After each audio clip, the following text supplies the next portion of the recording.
All right. So somebody just asked on Facebook how to set up their bar to drift launch off a sailboat. And just last week, I got back from successfully doing it in Belize. There is a video on how to drift launch and all that, but the key is setting up your bar so that you can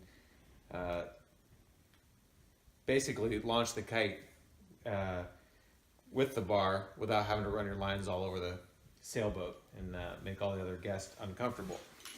So the big key to this is what I call a kite line minder. And I made one myself out of Velcro and some ABS plastic. Drew, if you could come a little bit closer. My son is the cameraman here.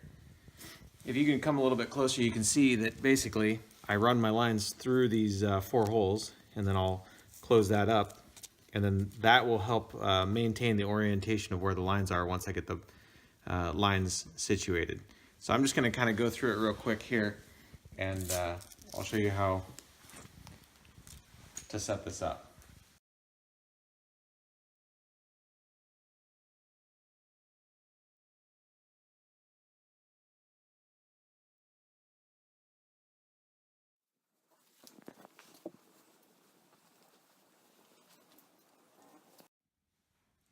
Okay, you can kind of see here, I can easily tell where the lines are situated because everything is really small or really short. So I can easily, I don't need to walk out all my lines to find out where these 4 lines are. And I can put this line minder, I'm just borrowing the name of the online for sale item. But basically all it is some way to keep the 4 lines separate. And I basically attach that, so I'll go with the red over here on this side. Actually, I'm going to go this way.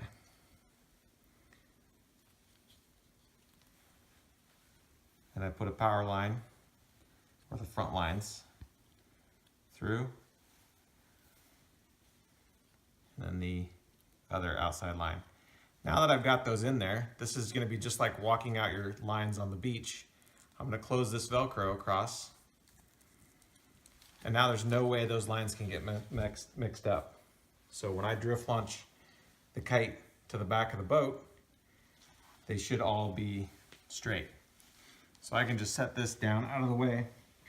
Now another thing on setting up that I found is that when you're drift launching, you want to make sure that the front lines, or the power lines, the 2 center lines, are where you're actually, there's no slack in them, and you have all the slack in the wingtips.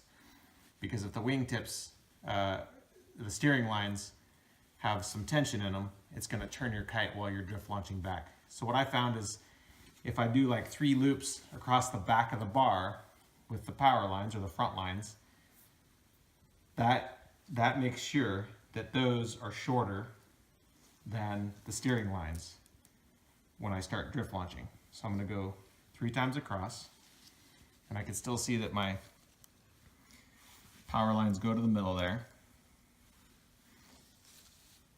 And I just wrap these across the back.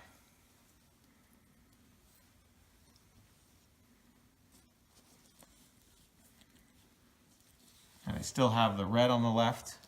As I'm facing it, on your right is the red. It makes it very easy.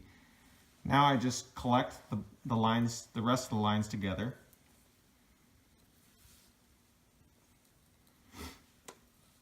And one thing I felt was helpful, or found was helpful with this, is I could even step on this with my foot and kind of hold it there while it would pull all the lines through.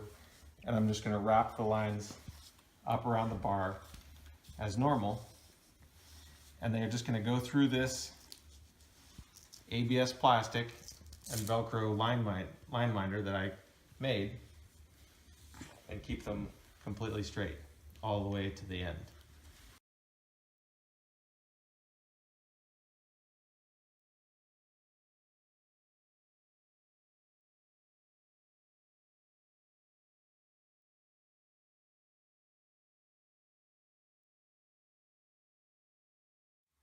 So what I've got right now is I've got about 5 feet of the power lines, the front lines, and then I've got longer in the steering lines left.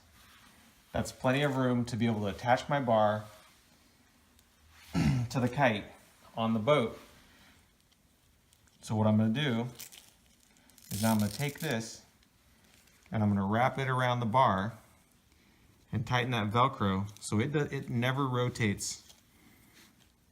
It always makes those lines move with the bar, because the key is that, or what always happened to me was that the bar would twist around and it would kind of lose the orientation of the lines. And this kind of keeps that there solidly. So I wrap that Velcro around.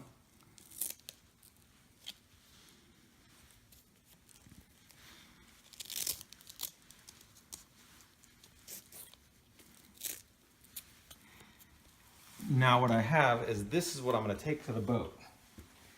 And when I attach my kite, all I have to pay attention to is this length of line right here, which is very easy to see.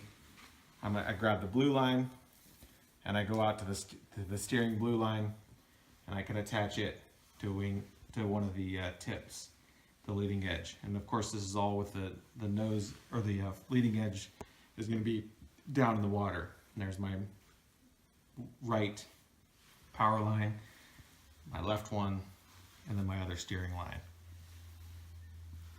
right there. It just makes everything so much easier to have. Basically I have about 15 feet of steering line and about 5 feet of the front lines, or the power lines, and that's all I have to work with. The next thing you're going to do is you're going to take your kite to the back of the boat and pump it up and connect your 4 lines. I always made sure that I either had somebody hanging on to the kite, or you can connect a line leash to the kite until the lines are connected to the kite to make sure it doesn't blow away from you. Taking a closer look at this picture, you can see that I have the bar connected in suicide mode above the quick release, as well as the other end connected to the boat. That way, as soon as I have my power lines attached to the kite, basically the kite's going nowhere. After that, it's just a matter of removing your line organizer and slowly letting the kite drift back. As you'll remember, we made sure that the power lines were shorter than the steering lines when we wrapped up our bar, so the steering lines remain slack during this whole process, and you're really just hanging on to the leading edge of the kite through the power lines, or the front lines. Once the kite drifts all the way back with the lines taut, it's just a matter of drift launching your kite, which there are plenty of videos on YouTube for you to take a look at to see that. But the biggest thing I like about this method is that you are able to launch your kite without being attached to it whatsoever, so relatively zero risk to your own personal safety while you're getting the kite launched. In order to land, all I needed to do was have a buoy sent out the back of the boat with a leash attached to it, so that I could body drag to it, grab the leash, attach it in suicide mode above my quick release, and then I could disconnect from the chicken loop.